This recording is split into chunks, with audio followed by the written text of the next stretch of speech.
Not every team has a clear talisman, so let's have a look at those that do and which ones we might want to consider for our FPL teams. Welcome to Chasing Green Arrows. Hope you guys are well. In today's show, we're going to be looking at the talisman of each and every Premier League team. Now, some have very clear talisman who might contribute like 40% of their team's goals. Others might not have one. This really influences our FPL decisions. When you're out on a Saturday afternoon and your phone buzzes and you see that Newcastle have scored, you want to know and back that Isak's been involved because he's in your FPL team. Well, we can look at the percentage chance that he will be in today's show. So look, before we get started, guys, we've not been doing many of these pre-recorded videos on Chasing Green Arrows. If you like them, please show your appreciation by hitting that like button, but also subscribing to CGA. Without further ado, let's have a look at a very impressive chart. I'm sure we're about to go Janny small screen and chart big screen. This is from my good friend FPL Meerkat. That's at FPL Meerkat on Twitter, on X. Go check him out. He has produced a talisman for their teams based on data from last season. Okay, so he has simply looked at, like, there's lots of columns here, right? He's looked at the standout talisman for all teams. He's then quoted the goals and assists they got last season. What's really important is that second coloured column, the percentage of goal involvement. That's the one I really want to see. I want to know that Cole Palmer has been involved in 48% of Chelsea's goals, which means every time they score, half the time, he's getting the goal or the assist. It also shows the minutes they've played, so we can observe the sample size. Is that player on penalties?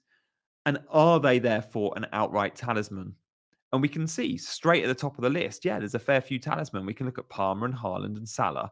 But then we can go down to teams like Leicester and go, oh, Vardy didn't play that many minutes and he only contributed to 30%. Therefore, that's not a talisman. That's a good spread of attacking points throughout a fair few attackers. Newcastle, the same. Like, we can look at Isak, who's someone in all of our teams, and go, oh, 36%. Probably not the talisman, though. Like, there isn't maybe a clear talisman. Only 4 assists there for Isak. Ollie Watkins, standout contributor here, 49%, clear as day.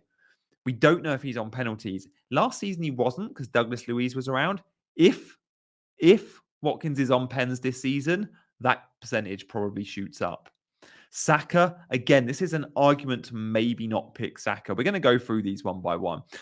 And maybe an argument not to pick Saka is when Arsenal score, there's a share of points. Is it Havertz, Odegaard, Martinelli, Trossard? Yeah, Saka's involved and he's on pens and he contributes to 33%. But it's only 33%. It's not a 49 of a Watkins or a 48 of a Palmer. Haaland, by the way, is at 46 and Salah at 43. Clear talisman. Spurs do have a talisman, and many of us would have predicted this in Son, whether he's playing on the left or central. 17 goals, 10 assists, 40%. Yeah, bang. Pens too. But we're running out of talisman. We've had a fair few, right? We can look to Palmer and Haaland and Salah, Watkins, Son. Well, there's only actually a couple of other dead certs. We'll go to them now. In Jared Bowen for West Ham, he doesn't even have penalties. He doesn't even play up front. He's still 40%, Jared Bowen. And then Solanke at Bournemouth, again, another clear one. You would have predicted it. What I didn't quite predict was a few others in here that are maybes or no's. So look, Brentford and Burmo, it's a no, despite being 41%, maybe being on pens. Southampton with Armstrong, I think probably will become a talisman. I think maybe's a bit harsh there from FPL Meerkat. Maybe Armstrong could be a yes. Chris Wood, I would possibly say, is a no. And Hwang at Wolves, the same. Then when we look at Ipswich at Broadhead, no. Fulham's Moniz is a really interesting one. Like, I expected Fulham's Moniz to be way higher here because we know the sort of form he was on at times last year, but he didn't play many minutes, 1,500 minutes, because he only really got in the team second half of the season. 9 goals, 2 assists, 34%, and not on penalties. Maybe that turns me away from Moniz a little bit. Man United in Bruno, they've got a guy on pens. They've got one of clearly their best player. Is he an outright talisman? Questionably, no. 33%. And then Brighton and João Pedro and Everton and Calvert-Lewin, you wouldn't expect them to be. They're in the 20s. That's sub 30. So what does this chart tell us? In a nutshell, it tells us there are a handful of teams. I'm looking at 5, 6, 7 teams with clear talisman. Now, what's really, I think, important about these teams is they're the big ones that we expect. Chelsea, Man City, Liverpool. We have Aston Villa and Spurs in there. But we don't have have an Arsenal because there's more of a spread there. Does that lessen the appeal of an Isak or a Saka? I'm going to say Isak no at 36%, but I'm going to say Saka at 33. Maybe that's the difference because both these guys have pens. But we also have Talisman at a couple of mid-level teams. Jared Bowen, Dom Solanke. And that is why Jared Bowen and Dom Solanke have been such amazing FPL assets over the years. Perhaps players that have been criminally overlooked. Has their percentage ownership been high enough? Solanke and Bowen, maybe not. Guys, by the way, do hit those buttons, do like and subscribe. I think Solanke and Bowen probably deserve a little bit more respect. I could say similar for some of those maybes as well.